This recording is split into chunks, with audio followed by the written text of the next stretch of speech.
할렐루야. 오늘도 우리에게 주시는 하나님의 귀한 말씀을 통해 은혜가 충만한 시간이 되시기를 축복합니다. 오늘도 하나님 안에 거하는 자가 되어 하나님의 놀라운 축복과 은혜가 넘치는 복된 하루가 되시기를 간절히 소망합니다. 다 같이 오늘의 본문의 말씀 읽도록 하겠습니다. 내가 그리스도 안에서 참말을 하고 거짓말을 아니하노라. 나에게 큰 근심이 있는 것과 마음에 그치지 않는 고통이 있는 것을 내 양심이 성경 안에서 나와 더불어 증언하노니, 나의 형제 곧 골육의 친척을 위하여 내 자신이 저주를 받아 그리스도에게서 끊어질지라도 원하는 바로라. 그들은 이스라엘 사람이라. 그들에게는 양자됨과 영광과 언약들과 율법을 세우신 것과 예배와 약속들이 있고, 조상들도 그들의 것이요 육신으로 하면 그리스도가 그들에게서 나셨으니 그는 만물 위에 계셔서 세세의 찬양을 받으실 하나님이시니라. 아멘. 오늘 본문에서 바울은 큰 근심이 있고 마음에 끊이지 않는 고통이 있다라고 고백합니다.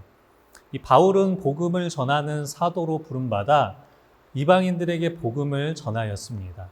바울은 유대인의 율법적 전통을 넘어 오직 예수 그리스도를 믿는 믿음으로만 구원이 이루어진다라는 진리를 선포하였습니다. 하지만 이로 인해 바울은 유대 동족들에게 오해와 비난을 받게 됩니다.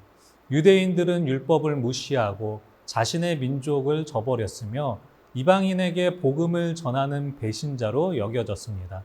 그럼에도 바울의 마음에는 이 동족 이스라엘 백성을 향한 깊은 사랑과 고통이 자리 잡고 있었습니다. 오늘 본문 1, 2절의 말씀입니다. 내가 그리스도 안에서 참말을 하고 거짓말을 아니하노라. 나에게 큰 근심이 있는 것과 마음에 그치지 않는 고통이 있는 것을 내 양심이 성령 안에서 나와 더불어 증언하노니. 바울은 자신의 말이 거짓이 아님을 강조하고 성령께서도 자신의 진심을 아신다라고 말씀하고 있습니다. 바울은 복음을 아는 기쁨 속에서도 마음 깊은 곳에 큰 근심과 고통이 있다라고 고백합니다. 왜 그럴까요? 그 이유는 이스라엘 백성이 복음을 받아들이지 않고 구원의 길에서 벗어나 멸망을 향해 가고 있기 때문입니다. 여기서 근심이라는 단어는 깊은 슬픔, 가슴을 찢는 고통을 의미합니다. 이 단어는 창세기 3장에서 하나님이 인간의 범죄를 바라보실 때 느끼신 아픔과도 연결됩니다. 아담과 하와가 하나님의 명령에 불순종하고 죄를 지었을 때 하나님은 죄로 인해 무너진 그 인간의 상태를 바라보며 깊이 슬퍼하셨습니다. 바울이 느끼고 있는 깊은 슬픔은 인간적인 감정을 넘어 하나님의 아픔에 동참하는 마음입니다. 바울은 복음을 거부하는 동족 이스라엘 백성을 향해 죄로 아파하시는 하나님의 마음으로 바라보고 근심하고 있는 것입니다. 즉 바울은 하나님의 마음으로 애통하고 있습니다. 바울은 3절의 말씀에서 이렇게 고백합니다. 나의 형제 곧 골육의 친척을 위하여 내 자신이 저주를 받아 그리스도에게서 끊어질지라도 원하는 바로라.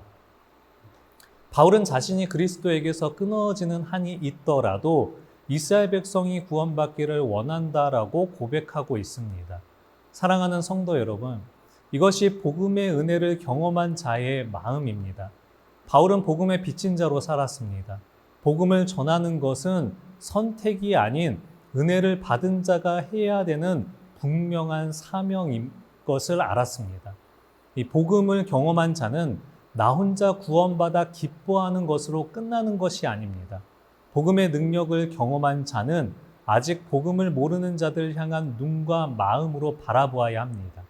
하나님의 은혜를 경험한 자는 구원받지 못한 영혼들을 향해 중보하는 마음, 사랑하는 눈물의 기도가 있어야 합니다. 예수님께서도 이 예루살렘을 바라보며 눈물을 흘리셨습니다. 누가복음 19장의 말씀에서 예수님은 이렇게 말씀하십니다. 누가복음 19장 41절 42절의 말씀에 가까이 오사 성을 보시고 우시며 이르시되 너도 오늘 평화에 관한 일을 알았더라면 좋을 뻔하였거니와 지금 네 눈에 숨겨졌도다 라고 말씀하십니다. 예수님의 눈물은 구원의 은혜를 거부하는 예루살렘을 향한 애통의 눈물이었습니다. 예수님은 자신을 배척하고 십자가에 못 박을 성을 정죄하지 않으시고 오히려 울며 안타까워하셨습니다. 그리고 이 마음은 모세를 통해서도 볼 수 있습니다. 출애굽기 32장의 말씀은 이 금송아지 사건 이후 하나님께 범죄한 이스라엘 백성을 진멸하시려 할 때의 장면입니다. 모세는 이렇게 기도합니다. 출애굽기 32장 32절 말씀에 그러나 이제 그들의 죄를 사하시옵소서. 그렇지 아니하시오면 원하건대 주께서 기록하신 책에서 내 이름을 지워버려 주옵소서. 모세는 자신이 생명책에서 지워지는 한이 있더라도 이스라엘 백성이 용서받기를 원하였습니다. 하나님의 마음에 동참한 중보자의 마음이었습니다. 바울도 하나님의 구원을 외면하는 이스라엘을 바라보며 눈물로 중보하였습니다. 사랑하는 성도 여러분, 성도님들은 복음을 아는 기쁨을 누리고 계십니까? 기쁨 안에서 복음을 알지 못하는 가족이나 또 사랑하는 우리 태신자들을 위해 하나님의 마음으로 아파하고 눈물로 기도하고 계신가요? 바울은 복음을 전하며 기뻐하였지만 자신의 동족을 위한 고통과 근심을 품고 살았습니다. 하나님은 우리에게도 같은 마음으로 신앙생활 하기를 원하십니다. 오늘 복된 하루를 우리에게 주신 것도 복음을 위해 살아가라라는 하나님의 뜻인 줄 믿습니다. 오늘 하루 잃어버린 영혼을 위해 하나님의 마음을 품고 눈물로 기도하여 하나님의 기쁨이 되는 복된 하루를 살아가시는 우리 귀한 성도님들이 되시기를 주님의 이름으로 축복합니다. 기도하겠습니다. 좋으신 하나님 아버지 은혜 너무나 감사합니다. 오늘도 귀한 하나님의 말씀을 통해 우리 가운데 은혜가 되고 도전이 되게 하심에 너무나 감사합니다.